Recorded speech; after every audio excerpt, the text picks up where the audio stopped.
Premier League weekend, the one you've been counting the days down to, which started at Old Trafford on Friday with a late winner for Manchester United against Fulham. We were on the road with Match Day Live at Ipswich to see Liverpool win 2-0. Arsenal did the same. Brighton, under their new manager, went away with a 3-0 win at Everton. Eddie Howe's Newcastle winning as well. All square between Forest and Bournemouth, and Villa winning at West Ham in Julian Lopetegui's first game in charge of the Hammers. Earlier today, we brought you the London derby, and Brentford edged that by 2-1 against Crystal Palace. Jan Visser with the winner. City have beaten Chelsea 2-0. We still have the Monday Night Football and our first edition of Final Word for this season as well, as Spurs go to Leicester with Steve Cooper in charge for the first time, of course, at the King Power to round the weekend off.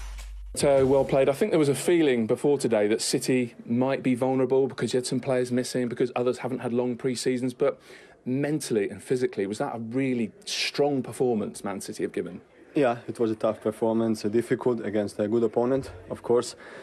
We're missing some players, some big players, and it's always tough when you miss big players, but we have a good squad. Everybody that comes in can play a big part, so I think today we had a good game. Obviously, winning is always important, so starting the Premier League with 3 points, good day for us. And literally just now in the tunnel, I've seen Erling Haaland congratulate you on your performance. Did you come into today really determined to deliver your best level? Of course. I had a longer break, so I could recover better, and I wanted to be ready for the beginning of the season. I think we trained good, we worked hard, so we are ready, and today we showed that we are still there. And of course, we talked about missing players. One of those was Rodri. When the team didn't have him last season, they struggled a lot more. So did you feel like, look, it's my job to step up and make sure the team doesn't miss him? Well, of course, I play today some kind of his role, but we are always missing Rodri because he's if not the best player in the world, one of the best. So we miss him, of course, but like I said, when the players are not there, there are others to come in and to play their part. Yeah, and tell us about your goal and particularly the celebration or the non-celebration. It looked like just for a split second you went to celebrate because it was a good finish, and then you realised where you were. I don't score many goals, so of course when you score you want to celebrate, but I have a huge respect for Chelsea. I played here for 5 years and had a great connection with the club, with the fans, so of course out of respect didn't celebrate, but of course I'm happy that my team won and that I could score, of course, which is for me not always the most important. The most important is the team, and we showed great character today. And lastly, does this show that the hunger and the drive somehow just never dips with this Man City team? Yeah, that's what... when I came in, what I saw straight away, that this team is hunger for winning every game, every season. Relentless. And yeah, it's really incredible how they're always there, and it's just a pleasure to be part of it and to be one of them and fight for the titles. Well done. Thank you. Pitch side, here we have Jamie Redknapp, Micah Richards and Daniel Sturridge.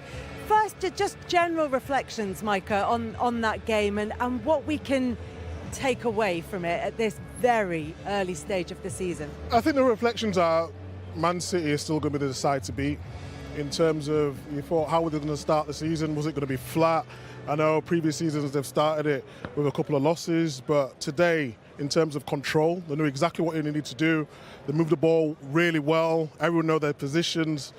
And it's just typical Manchester City again. I mean, you're looking at tactically, would they do anything different? Bernardo comes, drops a little bit deeper, knows exactly what he needs to do. We had a debut from Savinho, who looked really well before he got injured. But Man City are just a joy to watch. I mean, they really do just punish teams. And even when Chelsea looked like they was going to get back into the game, it was big moments. We talked about Nicholas Jackson before the game, and is he a top striker? Because I really liked him. Last season, I thought he did really well. I thought it was just the key moments. And again, we're saying exact same things today. He had two chances today, one where he shouldn't have been offside, and the other where it was a difficult chance. But I know maybe a top striker might just go either side of Ederson. Yeah, when you're saying shouldn't have been offside, you're not saying the decision was wrong. You mean that in terms of his own position. Well, in terms of movement. So for me and Jamie, and it's no disrespect to Jamie, when the goal opportunity comes, we get a little bit excited. When it's a striker, it's natural for them to sort of hold their line, and then when to react and stay on side. And he just gambled too early, and these are all the things that he needs to get better at if he wants to be a top striker at Chelsea. And that's the difference between someone like Nicholas Jackson and, look, it's unfair sometimes to compare anyone to Erling Haaland because he's head and shoulders, sometimes literally above everyone else. But that's the difference, isn't it? That's the levels we're talking about here. It is, yeah. And, I think Nicholas Jackson has great potential, to be honest with you. I do believe he has potential to be able to score goals in the Premier League. Now, he's obviously been put in a position where he's playing. See, we got Mr. Erling Haaland coming in now. And that's So why we're making the comparisons, because if anybody's started this season brilliantly, it is Erling Haaland. Erling, thanks so much for coming over to talk to us. Here would be perfect. Thank you. So start with a win, start with a goal. It looks like the perfect start for you. How do you feel about it? Yeah, 3 points and perfect start. How was that? How was the game for you? How did you find it coming back? First game back in the Premier League, particularly after this summer when a lot of players have been away and there are just a couple of players coming back to full Premier League fitness. Yeah, for first games is always hard, you know. For everyone, it doesn't matter if you had a preseason or you didn't have a. I actually had a quite long preseason, so that's good. So I don't feel perfect because I'm not in the perfect shape, but yeah, it's good to start and to win. Yeah, and good to get that opening goal, Daniel.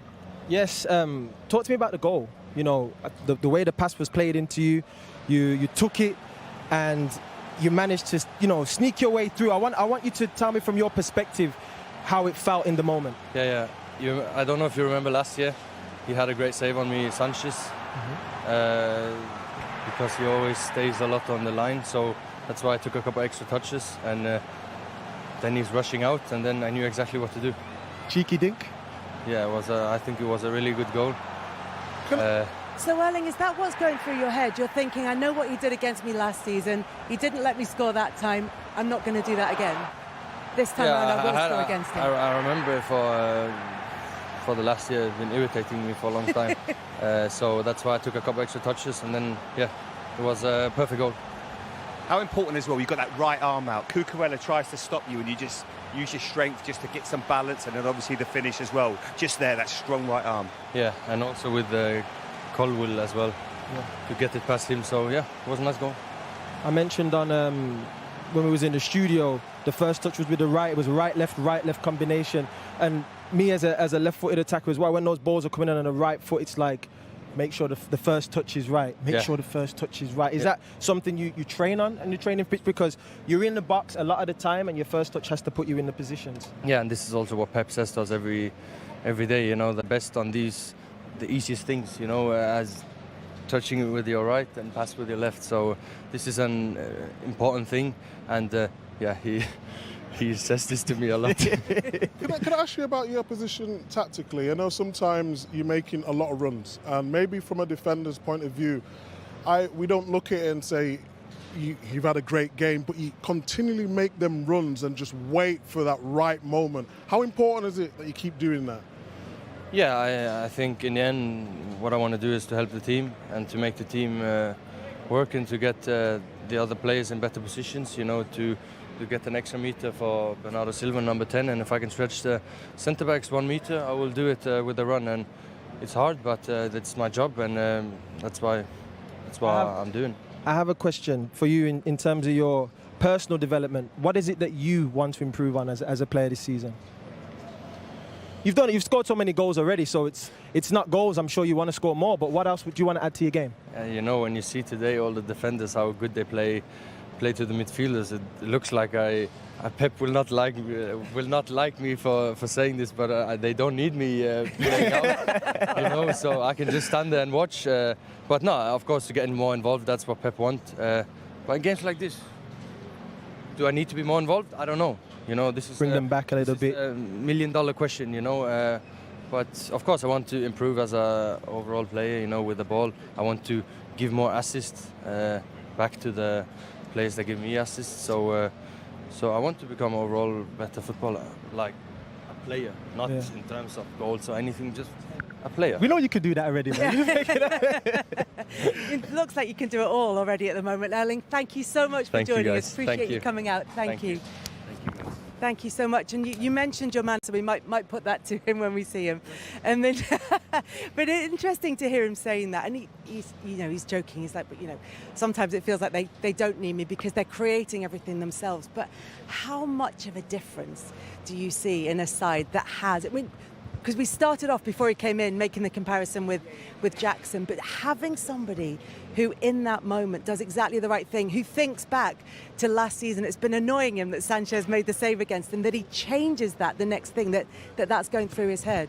He's obsessed with scoring goals, and I think that's something he doesn't need to improve on, as we've just said, but you can see that he has it in him that he wants to be more than just a goal scorer. You know, we talked about the little things in terms of the touches and being the best at the simple things. And then also in terms of his overall game, it's like, well, maybe holding up the ball. We're talking about assist play, this and that. So, thank you very much. Pep Guardiola has joined us. Congratulations. Okay. Great way to start the season with a 2-0 victory. I know you'll never think that your team is going to be at 100%, but how impressed were you with that performance and the way the players same like you, similar like you, I didn't expect it. So we are away a little bit from our best, but considering how we are, the perform, how we have done, the commitment.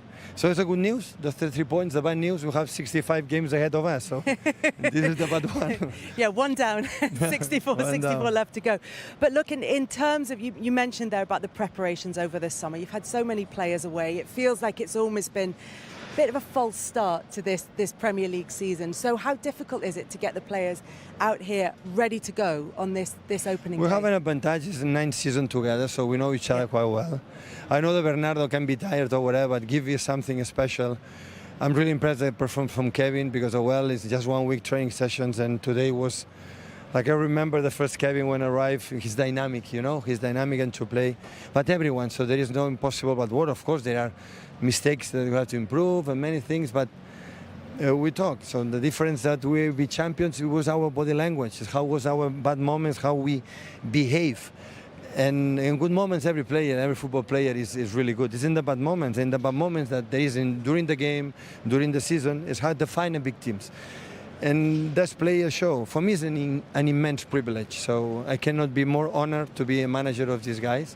So they gave me everything to me, everything. The joy, the happiness, the commitment to defend, the club that I represent. And I'm so fortunate. I could not say more.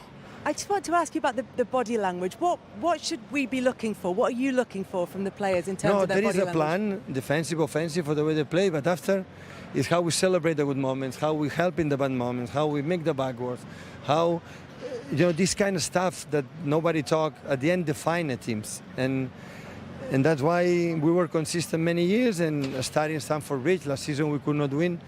So start to winning is a just ridiculous step, but it's better the good one than the bad one. Pep, at the end of the game, I saw you give Rico Lewis a big cuddle. I thought he was magnificent today. Tell us about him. No, but last season we could not play a lot of games. I said, why I don't make this player play? This player, because we judge him because he's like that. They have a weak point. And long balls, he cannot win the balls. But he saved a goal because always in the position. In a one-on-one run defensively is unbelievable. Arriving the final third as a fullback for the channel inside, how many times? In the pockets, he moved like few players I've seen in my life. He scored a goal that we should be disallowed or no. He saved a goal. He does everything good. In 1-against-1 defense, he blocked the shot in the first half in Kunku.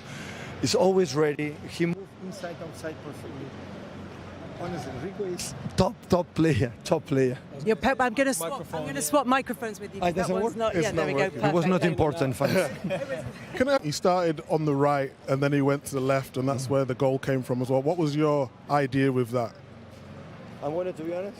Yes. So I know that Savio liked to play in right and Doku left. And no matter what happened, I have to put Savio right and Doku left. But I want players to go to attack more the byline, right and left.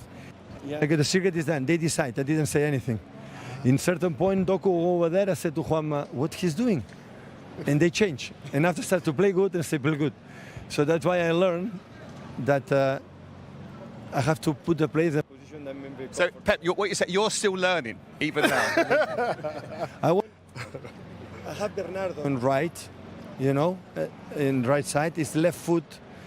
With left foot, I like with the pockets, the wingers, different foots. I like it, for the channels, for whatever. But at the end, you have to put the players when they feel more comfortable. The other ones is, I learn. Okay. Pep, looks like you're learning very quickly. Yeah. Thank you very much for coming out to join us. Appreciate it. Thanks so much. Thank you. Yeah, I'm not sure how much there is for Pep Guardiola to learn in that.